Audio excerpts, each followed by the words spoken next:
السلام علیکم عزیز طلباء، آج کا ہمارا ٹاپک ہے لیکچر میتھڈ آف ٹیچنگ، درس و تدریس کا تقریری طریقہ کار۔ اور اس ویڈیو میں ہم خوبیاں اور خامیاں، لیکچر میتھڈز کی کون کون سی خوبیاں ہیں اور اس میں کون کون سی خامیاں ہیں، جس کو ہم میرٹس اینڈ ڈی میرٹس کے نام سے جانتے ہیں۔ تو سب سے پہلے لیکچر میتھڈ کے بارے میں پڑھیں گے۔ تقریری طریقہ تدریس، یہ طریقہ تدریس قدیم ترین طریقہ تدریس ہے۔ یہ بہت اولڈ طریقہ ہے لیکچر میتھڈ کا۔ تقریری طریقہ تدریس میں معلم زیادہ تر خود بولتا ہے۔ اس میں جو ٹیچر ہے، پڑھانے والا ہے، وہ زیادہ تر خود بولتا ہے۔ وہ بڑے منظم انداز میں مواد کو طلباء کے سامنے پیش کرتا ہے۔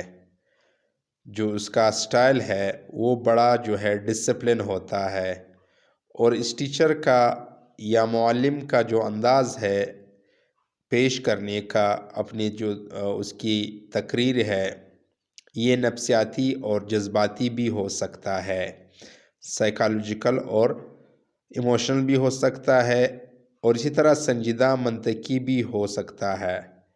یہ ایک ایسا طریقہ کار ہے جس میں زیادہ مرکزیت وہ استاذ کو حاصل ہوتی ہے، اور طالب علم استاذ کو سنتا رہتا ہے اور اس کو نوٹ کرتا رہتا ہے۔ تقریری طریقہ تدریس کے میرٹس کون کون سے ہیں؟ اس طریقہ تدریس میں وقت کی بچت ہوتی ہے، جس کے بدولت جو نصاب ہے وہ لمیٹڈ ٹائم میں اس کو کمپلیٹ کیا جا سکتا ہے، اور یہ طریقہ تدریس بہت کم خرچ ہے، اس پہ زیادہ ایکسپینسز نہیں آتے۔ نہ تو اس کے لیے کسی تجربہ گاہ کی ضرورت ہوتی ہے، کوئی لیبارٹری اس کے لیے نہیں چاہیے ہوتی ہے، یا کوئی مخصوص مکان کی بھی ضرورت نہیں ہوتی۔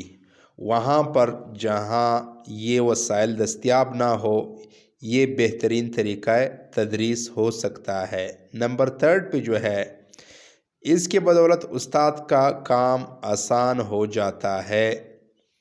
اس کو اپنے سبق کے بارے میں بہت کم تیاری و محنت کرنی پڑتی ہے۔ بغیر تجربے کی بھی استاد اپنے شاگردوں یا اپنے اسٹوڈنٹس کو معلومات دے سکتا ہے۔ یہ طریقہ تدریس واقعاتی معلومات فراہم کرنے، سنسنی خیز تاریخی اور حیاتیاتی بیان کرنے میں بہت مفید ثابت ہوتی ہے۔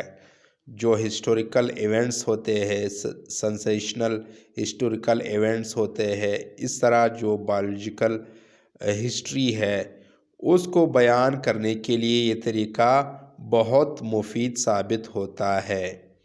نمبر 5 پہ کسی نئے موضوع سے متعارف کرانے اور مفید معلومات کے اعداد و شمار بتا کر طلباء میں جوش و ولولہ پیدا کرنے کے لیے لیکچر سے خدمت لے سکتے ہیں۔ جب کوئی نیا ٹاپک ہو، اس کو انٹروڈیوس کرانے کے لیے، اس طرح انفارمیشن کو بتانے کے لیے، اسٹوڈنٹ میں ولولہ پیش کرنے کے لیے لیکچر سے ہم مدد لے سکتے ہیں اس میتھڈ سے۔ نمبر 6 پہ انسانی تعلیم کے لیے موضوع پس منظر پیدا کرنے اور جماعت کی ذہنی الجھنوں کو دور کرنے کے لیے اس طریقہ کو استعمال کیا جا سکتا ہے۔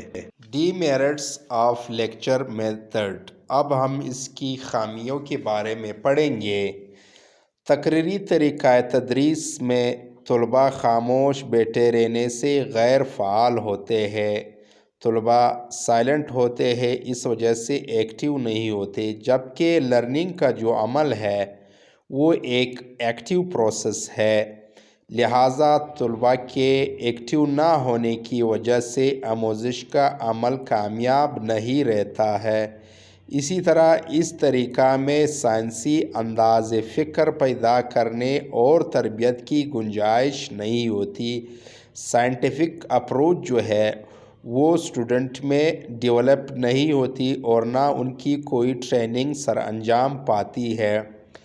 تیسرا جو ہے، اس طریقہ میں طلباء کی توجہ برقرار رہنے اور پورا فہم کرنے کی کوئی ضمانت نہیں، کیونکہ استاذ کی معلومات منتقل کرنے کی رفتار سیکھنے والے کی رفتار سے تیز ہو سکتی ہے اور یوں خیالات کا ضروری ربط قائم نہیں رکھا جا سکتا۔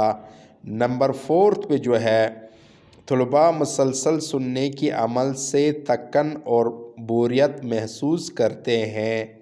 یوں ضروری نہیں کہ جو بتایا جائے وہ سب ہو بہو ذہن نشین ہو، تو یہ اس کے کچھ ڈی میرٹس تھے۔